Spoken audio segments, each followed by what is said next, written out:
네, 오늘도 우리 주님의 은총과 평화가 저와 여러분 가운데 함께 하시기를 바랍니다.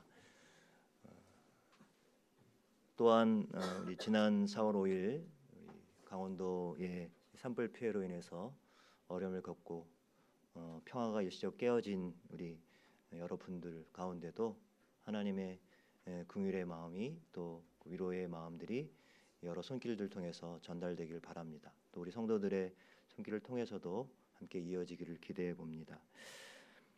지난주까지 저희는 요한계시록 2장에서 또 3장에 나타나 있는 소아시아 교회 6개 교회까지의 그 이야기들을 주일 말씀을 통해서 살펴보았습니다.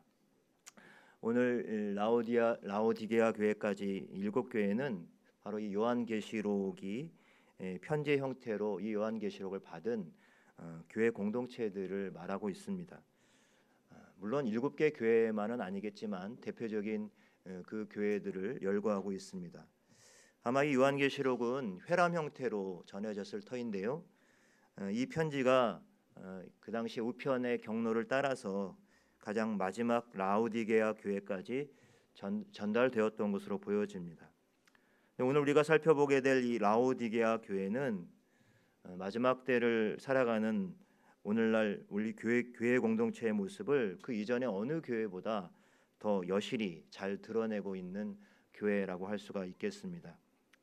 그래서 말씀을 준비하고 여러분도 오늘 본문을 읽으셨겠지만 이 말씀 속에 나타나 있는 여러 주님의 음성들은 바로 우리 교회를 향한 말씀으로도 그대로 받을 수가 있겠습니다.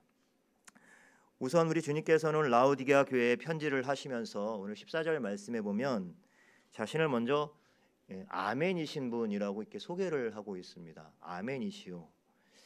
여러분, 아멘은 어떤 뜻이죠? 잘 아시죠? 아멘은 그렇게 되기를 바랍니다. 이런 뜻으로 우리가 알고 있습니다. 그런가 하면 이 아멘이라는 말 속에는 나는 신뢰한다, 나는 순종한다라는 뜻을 갖고 있습니다. 그래서 유진 피터슨의 메시지라고 하는 이 성경에 보면 이 아멘이신 분 이 부분을 하나님의 예스, 하나님의 예이신 분이라고 이렇게 번역을 해 놓았습니다. 이 주님이 이렇게 자신을 아멘이신 분이라고 이 라오디게아 교회에 소개하고 있는 그 이유는 바로 주님이 아버지이신 하나님, 그 하나님에 대한 깊은 신뢰와 순종 가운데 계셨던 분이시기 때문입니다. 예수님은 어떤 경우에도 아버지 되신 하나님께 아니오라고 말씀하신 적이 없으시죠. 그래서 이 아멘이신 우리 주님께서는 마침내 십자가의 길을 가라고 십자가에서 결국 너의 생명을 내어놓으라는 그 아버지 하나님의 뜻에 순종하며 따르셨죠. 여기에는 아버지를 절대적으로 철저하게 신뢰하는 그 마음이 있었던 것이죠. 자, 그런데 이 라오디게아 교회에 우리 주님께서 오늘 자신을 아멘이시라고 소개하셨다고 하는 의미에는 바로 이 라오디게아 교회가 하나님의 뜻에서 어긋나 있는 모습으로 있었음을 거꾸로 역설적으로 대비시켜주고 있는 그런 표현이라고 할 수가 있겠습니다. 그러면 이 라오디게아 교회의 어떤 모습이 하나님의 뜻에서 어긋나 있었을까요? 앞선 6개 교회의 경우에는 우리가 이미 살펴보았지만 많은 여러 가지 어려움들이 이 교회 가운데 있었죠. 대표적인 게 황제 숭배 강요였습니다. 로마 제국에게는 황제 숭배 강요였고요. 그 다음에 가까운 이웃인 어떤 의미에서는 자신과 함께 동족이거나 피가 섞였을 수 있는 유대인들의 그러한 핍박이 있었습니다. 그리고 거짓 교훈과 거짓 선지자들의 유혹도 있었죠. 그리고 가난과 궁핍한 현실이 있었습니다. 지난주 빌라델비아 교회 같은 경우에는 지진이라고 하는 자연재해, 이러한 어떤 고난과 핍박과 어려움들이 교회 공동체 그 믿음과 삶의 뿌리를 송두리째 흔드는 그러한 경험을 했던 것입니다. 그런데 유독 이 라오디게아 교회에는 그런 어떤 핍박이나 이런 어떤 경험들이 없어 보입니다. 아마 세월이 흐르면서 그런 것들이 더 이상 문제가 되지 않는 그러한 상황 가운데 있었던 것으로 보여집니다. 편안한 거예요. 그러니까 영적인 긴장감도 사라지고 복음에 대한 열정도 또 주님에 대한 사랑도 식어지고 희미해져 버리고 만 것입니다. 당연히 예배에 대한 감격도 없고 그냥 표현 그대로 미지근한 신앙, 이것을 우리는 신앙이라고 할 수도 없을 것인데요, 그런 것만 남아있는 것이 바로 라오디게아 교회였다는 것이죠. 여러분 15절과 16절을 그런 배경들을 생각하면서 한번 읽어보도록 하겠습니다. 같이 읽어볼까요? 내가 내 행위를 아노니 내가 차지도 아니하고 뜨겁지도 아니하도다. 내가 차든지 뜨겁든지 하기를 원하노라. 내가 이같이 미지근하여 뜨겁지도 아니하고 차지도 아니하니 내 입에서 너를 토하여 버리리라. 라오디게아 교회를 향한 주님의 이러한 책망은 우리가 이 라오디게아라는 도시가 가진 특징과 굉장히 깊은 연관을 갖고 있습니다. 다른 교회들도 그 지역적인 특성과 그 교회의 특징이 함께 항상 연결되는 것을 알 수가 있죠. 이 라오디게아라고 하는 도시는 소아시아 도시 중에 가장 부유하고 번성한 도시였다고 합니다. 목화 재배가 유명했고요, 목양과 면직물, 우리업, 금융업들이 발전했습니다.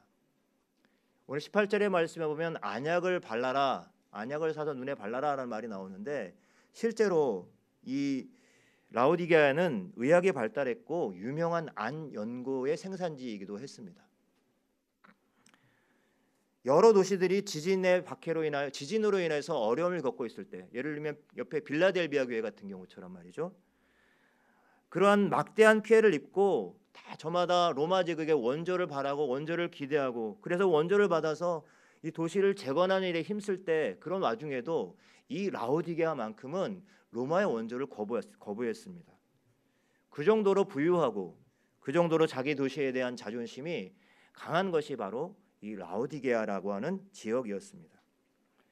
그런데요, 재밌게도 이 라오디게아는 좀 단점이 있었다고 합니다. 그게 뭐냐면 생활용수가 부족했대요. 그래서 이 생활용수를 인근의 다른 도시로부터 좀 수량이 풍부한 다른 도시로부터 수로로 연결해서, 여러분 성지나 로마 여행을 하신 분들은 아시겠지만 이 수로로 이렇게 세웠던 로마는 건축이 굉장히 발전했기 때문에 수로를 세워서 물을 도시와 도시 사이를 이렇게 상수도로 연결을 했었죠. 그렇게 물을 끌어다가 사용했다고 합니다. 골로새서 4장 13절의 말씀에 보면 사도 바울이 이 골로새 교회에 에바브로디도라고 하는 그의 제자를 그곳에 목회자로 보내면서 이 소개하는 내용에 이런 내용이 나옵니다. 그가 너희와 라오디게아에 있는 자들과 히에라볼리에 있는 자들을 위하여 많이 수고하는 것을 내가 증언하노라. 지금 에바브로디도를 소개하면서 얘기를 하는데, 이때 바로 라오디게아라고 하는 지명과 히에라볼리라고 하는 지역, 그리고 너희라고 하는 말은 바로 골로새 교회를 말하는 것입니다. 왜 이렇게 세 지명이 연달아 나오고 있는가 하면 바로 이 세 지명이 삼각형을 이루고 있습니다. 지역적으로 이 삼각형을 이루고 있는 도시 가운데 이 라오디게아 교회는 이 용수가 부족해서 이 부족한 생수를 바로 골로새와 히에라볼리라고 하는 곳으로부터 공급을 받았던 것입니다. 여러분 유럽 여행을 하거나 그럴 때 터키 쪽 여행하신 분들 계신가요? 가시면 터키 유명한 온천이 있죠. 파묵갈레라고 하는 온천입니다. 이걸 파묵이라는 말은 모카이고 갈레라는 말은 성이란 뜻입니다. 그러니까 모카의 성, 그러니까 모카가 굉장히 많이 나던 곳이라고 하는데, 이 파묵갈레가 바로 그 파묵갈레의 옛 이름이 히에라볼리입니다. 그러니까 이 히에라볼리에서 온천수를 이렇게 따뜻한 온천수를 끌어다가 이렇게 용수를 쓰게 되는데, 이것이 라오디게아까지 오는 길에 이 뜨거움이 사라지면서 온도가 낮아지는 거죠. 그래서 미지근해졌다는 거예요. 그런가 하면 이 골로새 지역에서 오는 물은 산에서 내려오는 물이라 시원했다고 합니다. 그러니까 냉수가 내려오는데 마찬가지로 이 냉수가 라오디게까지 오면은 어떻게 돼요? 다시 또 미지근해졌다는 거예요. 그런데 이 미지근한 것만이 문제가 아니었습니다. 아무래도 이게 수로를 타고 오는 그 물에는 중간중간 양모를 가공하는 공장에서 내는 이 폐수와 신전에서 재물을 잡고 남은 어떤 오물이나 이런 것들이 같이 섞여 들어와서 그래서 심한 경우에는 물이 오염되고 악취까지 났다는 거예요. 그래서 오늘 말씀에 너를 생각하면 토해버리겠다라는 말씀이 나오는 이유가 바로 여기에 있는 것입니다. 주님께서는 이 라오디게아 도시가 가지고 있는 지역적인 특성과 연관시켜서 이 라오디게아 교회 교인들의 믿음을 미지근함이라고 하는 말로 요약을 하고 있습니다. 근데 정작 이 미지근함이라고 하는 것은 사실 온도의 문제가 아니었고요. 물이 오염되고 변질되기 쉬웠다고 하는 것처럼 이들의 신앙이, 이 라오디게아 교회의 신앙이 변질되었다고 하는 것을, 오염되었다고 하는 것을 말해주고 있는 것이죠. 그래서 16절 마지막에 너희를 보면 토 나올 것 같다라고 하신 이유가 여기에 있는 것입니다. 더 심각한 것은 이 라오디게아 교회가 자신들이 가지고 있었던 이런 미지근한 믿음에 아무런 문제가 없다고 생각하는 데 있었습니다. 17절 말씀 전반부에 이렇게 되어 있죠. 내가 말하기를 나는 부자라 부요하여 부족한 것이 없다 하나. 아까 라오디게아 도시는 어떤 도시라고요? 부유하고 부족함이 없는 도시, 부자 도시였다고 하는 것이에요.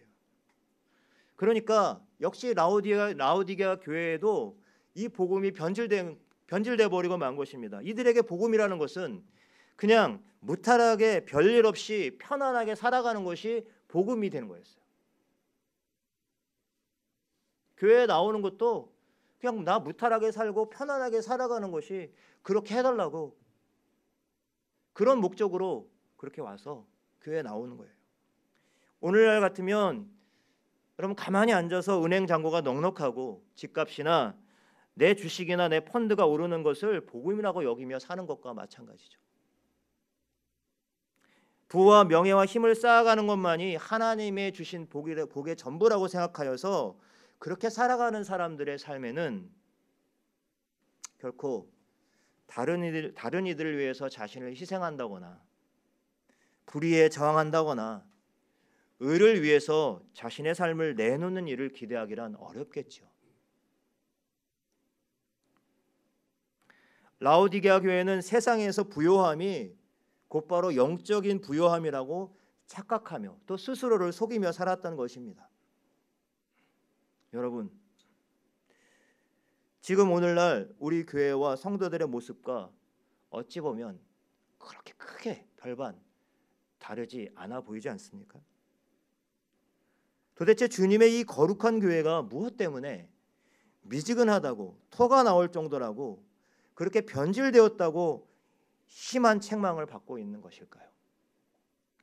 17절 말씀을 여러분 다시 한번 같이 읽어보도록 하겠습니다. 같이 읽어볼까요? 내가 말하기를 나는 부자라 부요하여 부족한 것이 없다 하나 내 곤고한 것과 가난한 것과 눈먼 것과 벌거벗은 것을 알지 못하는도다. 맨 끝에 뭐라고 되어 있어요? 알지 못하는도다. 밑줄을 쫙 그으세요. 알지 못하는도다. 깨닫지 못하고 있다라는 뜻이죠. 자신의 실상을 볼 수 없을 정도로 이 영적인 안목이 어두워져 있는 상태에 있었다고 하는 것입니다. 주님은 바로 이 라오디게아 교회 성도의 이러한 실상을 불꽃 같은 눈으로 지금 꿰뚫어 보고 계시는 거예요.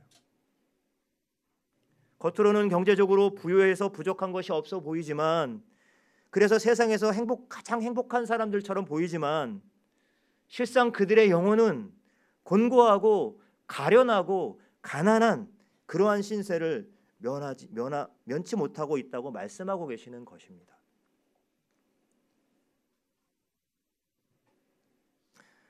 여러분 잘 아시는 벌거벗은 임금님이라고 하는 동화를 여러분 아시죠?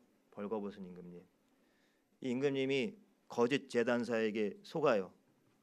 그래서 자신이 세상에서 가장 아름다운 옷을 걸치고 그 제단사가 만들어준 옷, 바늘도 뭐 실도 없고 막 이런데 막 이렇게 액션을 취하면서 진짜 멋있는 옷을 만들어준 것처럼 막 그러는데 자신은 사실 벌거벗었는데 자기가 세상에서 가장 아름다운 옷을 입고 있다고 착각하게 되죠.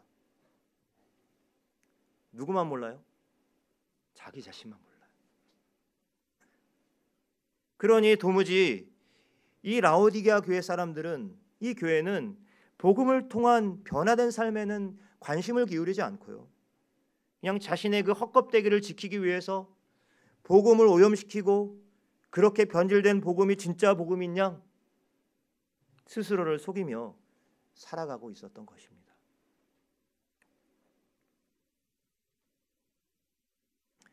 이 말씀을 오늘 우리의 삶의 자리로 돌려볼까요?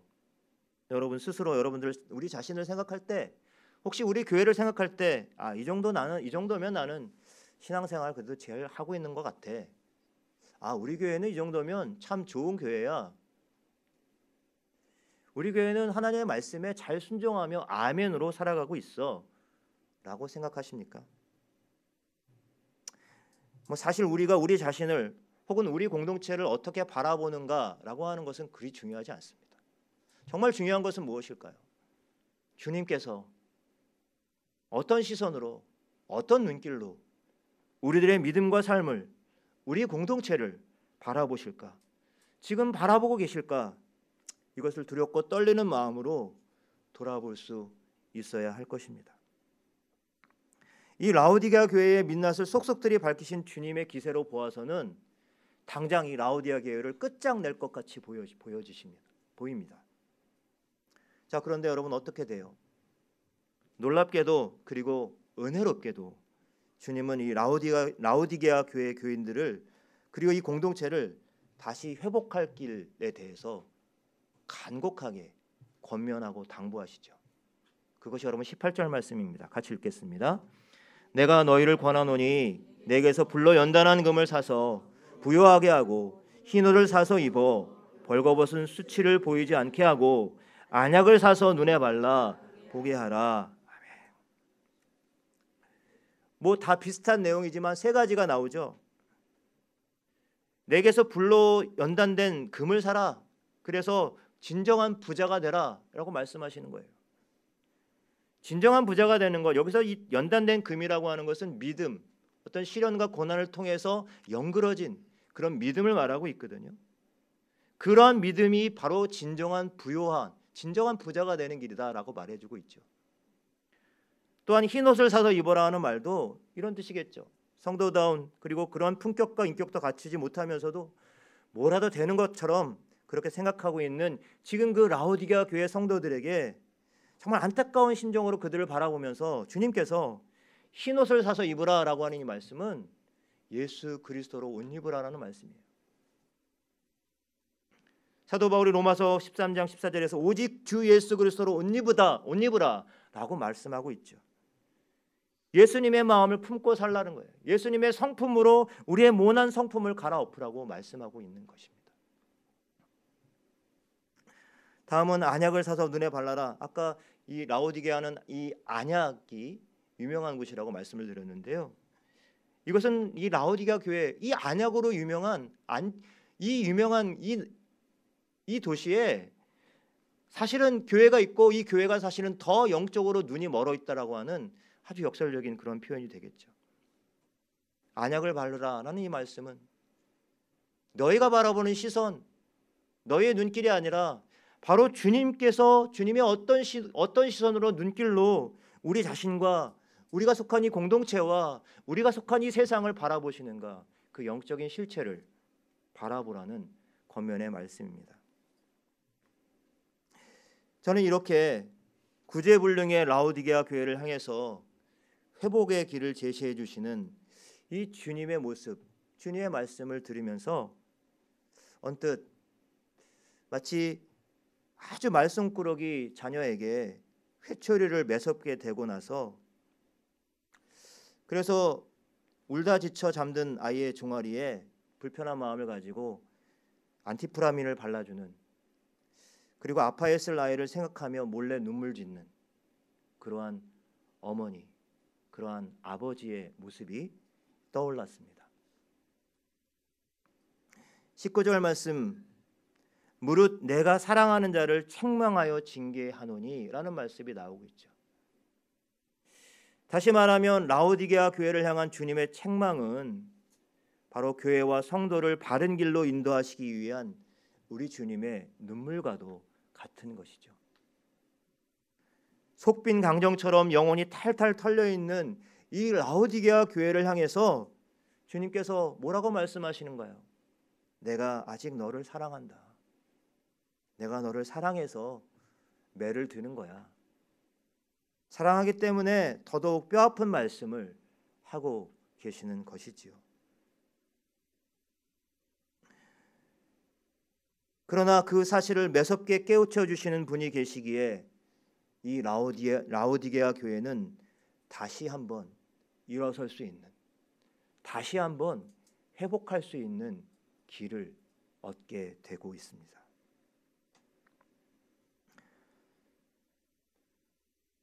교회의 역사는 교회가 부유해지고 안주하기 시작하면 분명 그 교회는 타락했음을 보여주고 있습니다. 제도와 시스템이 분명히 필요하죠. 그러나 제도와 시스템이 견고해지면 견고해질수록 교회는 오히려 주님을 문 밖에 세워두고 자신의 전통과 자신의 몸집만을 키워왔던 것을 우리는 교회의 역사를 통해서 알 수가 있습니다. 아니, 요즘 우리가 경험하고 있는, 우리가 바라보는 한국 교회의 모습 속에서 나타나고 있죠. 아니, 더 솔직히 말씀을 드리면 저와 여러분, 우리가 속해 있는 우리 교회 공동체의 모습 가운데도 드러나고 나타나고 있습니다. 20절 말씀을 같이 한번 읽어보겠습니다. 볼지어다 내가 문 밖에 서서 두드리노니 누구든지 내 음성을 듣고 문을 열면 내가 그에게로 들어가 그와 더불어 먹고 그는 나와 더불어 먹으리라. 아멘. 아주 유명한 말씀이죠. 주로 이제 불신자들을 전도할 때 전도용으로 많이 쓰는 말씀이지만 사실은 그러한 맥락의 이 말씀이 사실은 아니죠. 주님과의 관계가 끊어진 헛껍데기로 살아가는 라오디게아 교회, 그 교회를 향해서 하시는 말씀이에요. 하나님을 믿노라 하면서도 그냥 이 겉모습만 멀쩡한 그러한 성도들을 향해서, 교회를 향해서 제발 문 좀 열어다오, 안타까운 마음을 가지고 두드리시고 다시 한번 회복하기를 기대하시는 그 주님의 간절한 마음이 담겨져 있는 말씀이 바로 요한계시록 3장 20절의 말씀인 것입니다.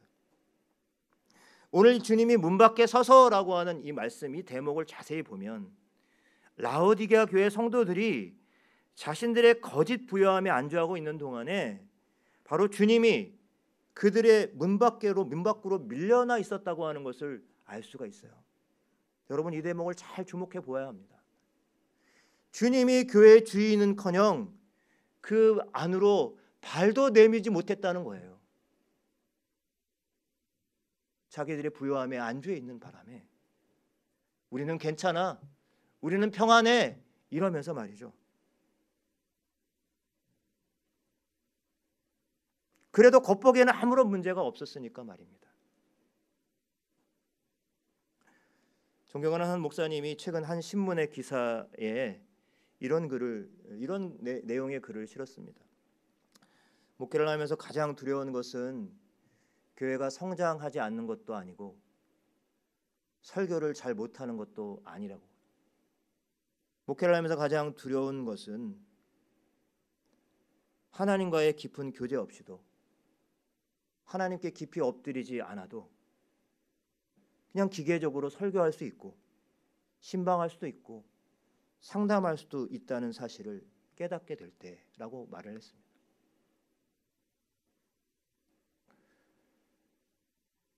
제 마음에 깊이 찔려 들어온 그러한 내용이었습니다. 겉모습은 얼마든지 괜찮은 그럴듯한 목사일 수 있고 교육자일 수 있고 성도일 수 있다는 거예요. 그 기사 내용에는 이런 내용도 있었습니다. 사실 우리가 지은 죄보다 더 심각한 것은 그 죄에 대해서 뻔뻔하게 있는 것이다. 죄를 짓고도 아무렇지 않게 교회에 나와 봉사하고 섬길 수 있다는 것이 더 심각하다.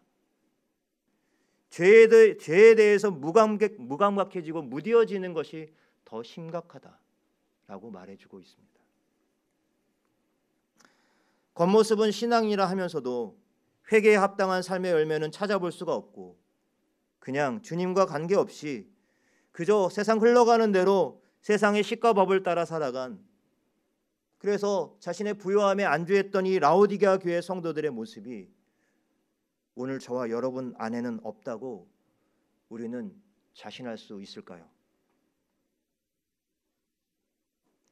우리 높은 뜻 섬기는 교회에 주신 사명을 잊어버리고 어떤 부담도 어떤 헌신도 외면한 채 그냥 교회에 와서 내가 누릴 것만 찾고 바라고 있지는 않은지요. 여러분, 뒤늦게 우리 교회 가족이 되신 분들도 계시지만 들으셨잖아요. 또 우리 교회가 창립되면서 가장 우선순위로 뒀던 우리 공동체의 열망과 기도가 무엇이었습니까? 하나님을 기쁘시게 하는 예배만 드릴 수 있다면, 하나님께 온전한 예배만 드릴 수 있다면 그것으로 족하다. 그것으로 감사하다는 것이 우리 교회 공동체의 첫 공동체의 기도 열망 아니었을까요? 과연 우리의 예배는 살아 있습니까? 예배를 통하여 우리의 인격과 삶이 날마다 새로워지고 있습니까? 또한 내 것 우리 것 챙기기보다 남 섬기다 한번 망하는 교회 되자고 그렇게 외치지 않았던가요? 우리가 이 높선마루로 별내로 교회가 이전해 오면서 우리는 또 어떤 기도 제목으로 기도했습니까? 그때 별내 이전 기도문이라는 게 아직도 제 책상에는 그 액자가 있습니다. 불편함을 즐거움으로 감사하자고, 인위적인 성장을 지향하고 사람과 자연이 함께 어우러지는 이곳을 잘 지켜내는 생태적인 교회가 되기를 소망하고 기도하지 않았습니까? 저만의 생각일까요? 솔직하게 말씀을 드리면 시간이 지나고 세월이 지나면서 왠지 그때 그 외침이 자꾸 공허해지는 것 같이 느껴집니다. 그때 그 열정과 가슴 점점 무디어지고 희미해져 가고 있지는 않는지요. 세상과 이웃의 필요보다는 자꾸 우리 자신의 필요에 자꾸 눈이 더 가고요. 불편함이라고 하는 것은 늘상 빨리빨리 해결해야 할 문제로만 바라보고 좀 인내하고 견뎌 보려고는 하지 않는 모습들.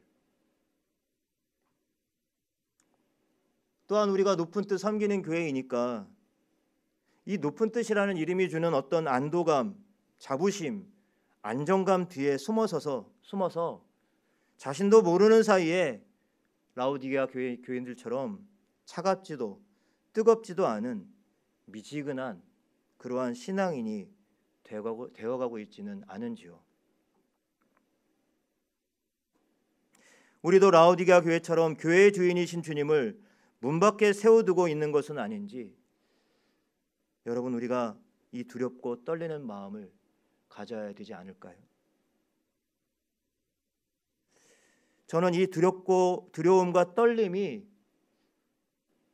제발 무디어지지 않기를 기대하고 기도합니다. 그래야만 오늘도 교회를 향하여 너는 내 사랑이라고 말씀하시고 당신과의 깊은 교제 가운데 진정한 부요를 맛보는 공동체로 회복시키시려고 지금도 여전히 우리의 삶의 문을, 우리 공동체의 문을 두드리고 계시는 그 주님을 온전히 맞아들일 수 있을 것입니다.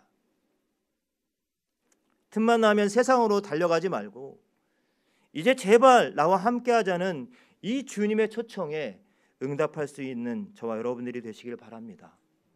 우리의 내면에, 우리의 가정에, 우리의 일터에, 우리 공동체에, 우리의 사회에, 우리의 모든 관계에 우리 주님을 온전히 모셔드리시길 바랍니다.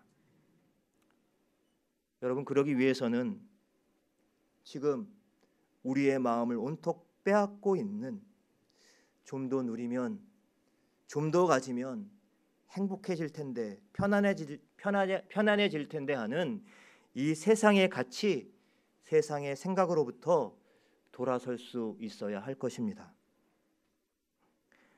우리의 삶의 모든 영역에 우리 주님을 모시면 여러분, 우리의 삶은 다시 회복되어지고 새로워질 수 있을 것입니다. 주님과 더불어 한 상에 둘러 먹고 마시는 시간이 더욱더 길어지고 깊어진다면 우리를 괴롭히는 세상의 잡다한 소리로부터 우리는 자유로워질 것이고, 우리는 주님의 그 숨결을 받아서 이전과는 다른 전혀 새로운 존재가 될 줄로 믿습니다. 이러한 존재가 바로 오늘 21절에 나오는 이기는 자가 아니겠습니까? 그 이기는 자에게 어떠한 상급과 어떠한 선물이 주어진다고 말씀하고 있죠? 주님의 보좌에 함께한다라고 하는 선물이죠. 여러분, 우리가 변하면 우리의 주변, 우리의 사랑하는 이웃들, 교회들이 변하겠죠. 교회가 변하면 어떻게 돼요? 여러분, 세상이 변할 것입니다. 마침내 이기는 자 되어서, 그래서 주님께서 우리에게 예비해 주신 귀한 선물을 받아 누리는 저와 여러분, 우리 높은 뜻 섬기는 교회가 되시기를 간절히 축원합니다. 기도하겠습니다.